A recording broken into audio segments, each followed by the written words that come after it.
Hey guys, what's going on? Lucky here. So I dug my old Chevelle out, gave it a bath. Guess we can walk around this thing. I don't know the last event I drove this to. Oh, you know, I think the last time I was beaten on this, I took it up to Bakersfield, and it was maybe HRG day. Raced all kinds of stuff, had lots of fun. Or maybe it was duct tape, I don't know. I generally only take it out if I'm gonna go to a track somewhere. This used to be my daily, legit drove this thing every single day. It was the one that even if I had a newer car and it broke down, I would just jump in the Chevelle because it always worked. It's still the same. Haven't really changed a lot on here. E85, having a cooling system for it, I just haven't gotten around to installing that yet. I did just give it a bath. Gas Rat's Mark for, I think it was Christmas last year, or maybe my birthday. He got me the whole chemical guys hook up with the foam dispenser and the whole deal. It really makes it easy as opposed to the old procedure. Used to be giant bucket of water, bunch of washing soap, foam it up, wet down the car, foam the whole car, clean the whole car, hose down the whole car to clear it out, rinse it, and then dry the whole car. So with the chemical guy stuff, which I don't have any deal with those guys, I literally pulled the thing out, I foamed the whole thing down, I hit it with a wet chamois or wash type mitt, because it's all foamed up already, and then I hosed it down, and then this is how it dried. I'm gonna just maybe window cleaner the glass, and then that's it. I don't have to worry about anything else. So thanks again, Mark. What was I doing? Oh, that's right. So anybody seen this car? This passenger armrest kept falling off repeatedly. It's not falling off anymore right now. I'll show you what I did. So they have a thing called nut certs, and I went and got some. Actually, I have a whole set right here. These things are kind of badass. I don't think these are even a crazy quality name brand, but they have steel and aluminum ones. These feel like the steel ones. The deal is you put this little nut cert on here. You open the weapon. See if I can do this. You open the weapon, you screw this down. You drill a hole this diameter in whatever metal you want that nut cert to be installed into. And then when you crimp this like a rivet, and mind you, that is going through a piece of metal. So this part right here is inside the door panel. This part is outside the door panel. So when you crimp this thing, it turns into like a rivet. And it just latches on, as you can see right there. And you just hit it very firmly. Where you see those little corrugations, they actually lock and prevent it from spinning. But you just make it nice and snug. This is a 3/8 18, I think. Yeah, 3/8 18 or 16, 3/8 16. I put these in the door panel over there. I can take it off now pretty easily. So it doesn't take a lot of inside space. So I put these in the actual door skin underneath the door panel, and then I just bolted my armrest on with some Allen bolts. I was gonna try and shoot while I was doing it, but you can see it was sort of a hands-on sort of a deal. And yeah, it's difficult to film yourself while you're working or enjoying yourself. So, but yeah, so there it is, Allen bolts down there, drilled nice and tight. Thing is on there very secure. And pretty happy with it. So yeah, I took the stock armrest off. I put these on a long time ago. Get them on both sides. Stock, door panels, armrest.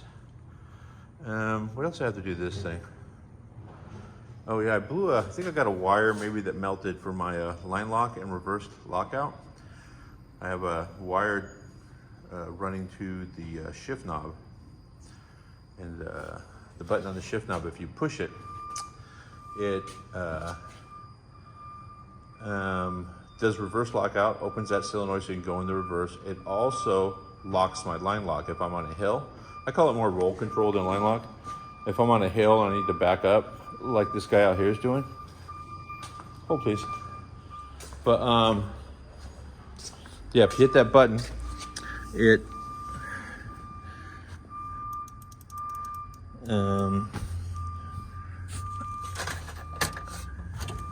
it hits reverse. You can kind of hear it. Opens up the reverse. It won't go in the reverse now. You hit it, it opens up, it goes over into reverse.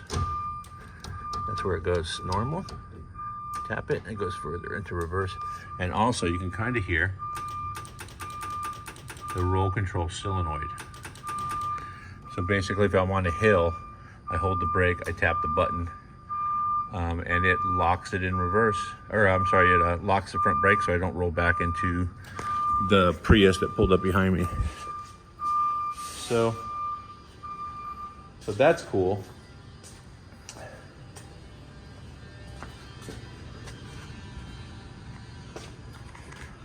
Other than that, I think I'm just gonna bump up the chrome, maybe wipe the wheels down a little, and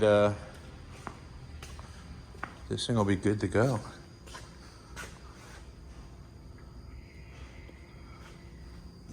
I think I've told this story before. So this is a 6.2 with AFR heads, the Mongoose 270s. I think I got the number right. I could be wrong. Could be 240s. But either way, AFR heads on the 6.2, gap rings for boost, TIC performance intercooler, of course Holley engine management, Holley high rise. That might be the mid rise. Also, it has 16 injectors, but I'm only using 8 of them. It runs on pump gas or E85, or a blend of the two. Has a sensor on it that does adjustments as necessary. The whole suspension is RideTech. RideTech remote reservoir, front and rear, strong arms, and then it has the I think it's AccuRack, rack and pinion conversion on it, and it works amazing. The car drives great. Has separate Wellwood front, and those are Tilton's. Tilton front and rear master cylinders, and a Wellwood hydraulic clutch master. That's really about it. This is the heat exchanger for the intercooler. It has just over a gallon and a half or something of BeCool inside there, and those big dash 12s. There's a Bosch pump underneath all that, and circulating through the intercooler, through the heat exchanger, and then back into the intercooler. All right, so I pulled the Chevelle over to the other side, over to the bigger unit. I'm going to check the AC. I made all these lines myself, so my service port is sort of stashed. This is some Harbor Freight hookup here. I did go ahead and just spend the dough and get a big ass thing of Freon. So then I put AC on all my stuff. So way back down inside there's a service port. I think you can see it. Yeah, there it is. So yeah, before I put that fitting on there and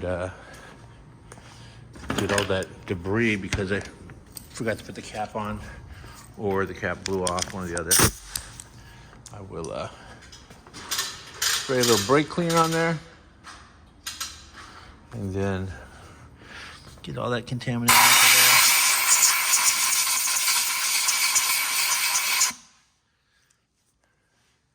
It's been a while since I did AC.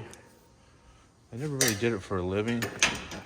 but I did live in Arizona for a number of years. And you basically have to know how to do AC if you live in Arizona. Okay, so that is the high side.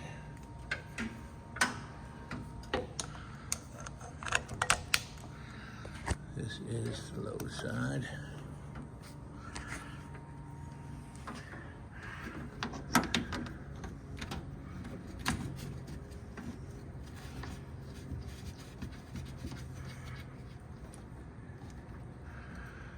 I don't recall on this one. I like to hide the lines or the service ports. The reality is I should put them someplace a lot more convenient. But since this thing's like forever changing,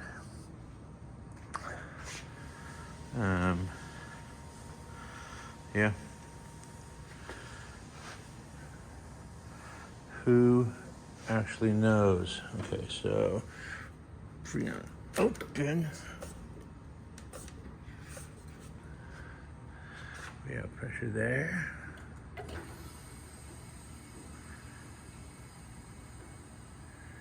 Yeah, this thing was probably pretty low. So let me start it up. See what it says.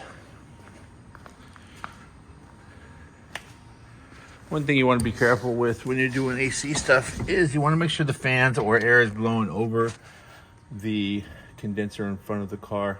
Otherwise, the manifold pressure gets too high and it'll just discharge all the Freon, if you have a check valve in there, into the atmosphere or damage the pump. So, or the compressor. So let me shut everything off, fire the car up.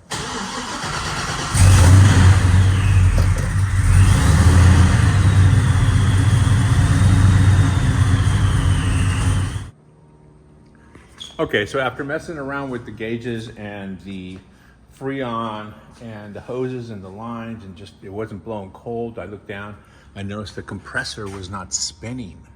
But I'm looking at it from the top, so all you can barely see is this. And it's dark in there, so I couldn't see whether or not there was a belt on there. Compressor's not seized, it still spins. But anyway, I racked the car, I look underneath here, and the AC belt, which is a little short one, it's like a factory belt, it's just all nice and tucked over here, but not on anything. Now, this happened once before at Famoso. I made a pass there and I got on the rev limiter at every shift all the way down the track, and I didn't realize the AC was on. And then Cleat, track official over there, comes rolling up on his quad. He goes, "Hey, I think this is yours." And what had happened was this belt came off and then worked its way through the accessory drive belt and the supercharger drive belt without damaging anything. It just exited the vehicle, laid on the track at the top of the course. So lo and behold, I put another belt on. This one I made a little bit shorter. It's a real nightmare to put on and take off. But apparently they make a different belt that has no idler on it. It is a belt that just barely fits, and you actually have to just sort of fight it on. I don't know, with a pulley. Oh, actually, no, I've seen videos of it. They put it on there and use zip ties to hold it in place and then start the car. And it shears or crank the motor over. It shears the zip ties and installs the belt. So I may be looking into that if this thing pitches it again. I will look into that because it has pitched it since I've even downsized the belt. But either way, it's on now. I don't anticipate any time spent at the rev limiter. But do you ever? So anything could happen. And yeah, let's put it back down and see how it works. I don't know if you guys remember the last time I used my lift. I had to go over there to the breaker box and flip on the switch to actually make the lift go up and down. It was hot wired over here. Since then, I've actually went online. I found the switch. Actually, no, I hit up the technician that did the install at the new shop, at the new Hot Rod Garage studio, and he had one in his truck, so that worked out well. Yeah, that's it. Now let's start this thing up and see if that puppy blows cold. How can I tell you how cold it is? It's simple. I'll go get one of these thermometers. And this is how confident I feel about this. I will just get the thermometer, start this puppy up. And boy, those brand new Mickey Thompsons look like they are taking a bit of a beating in the back. I don't know what that's all about.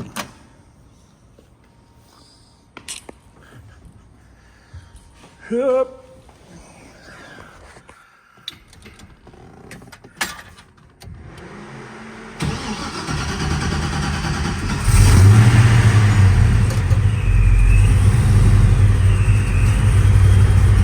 Instantly cold.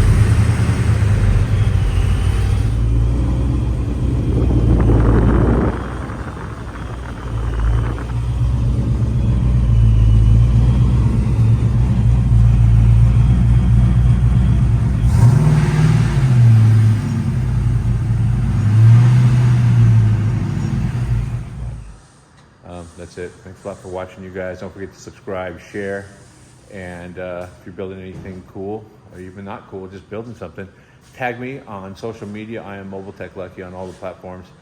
And that way, if I click on the little button that shows who's tagged me, I can check out your project. Thanks a lot, you guys. Stay safe out there.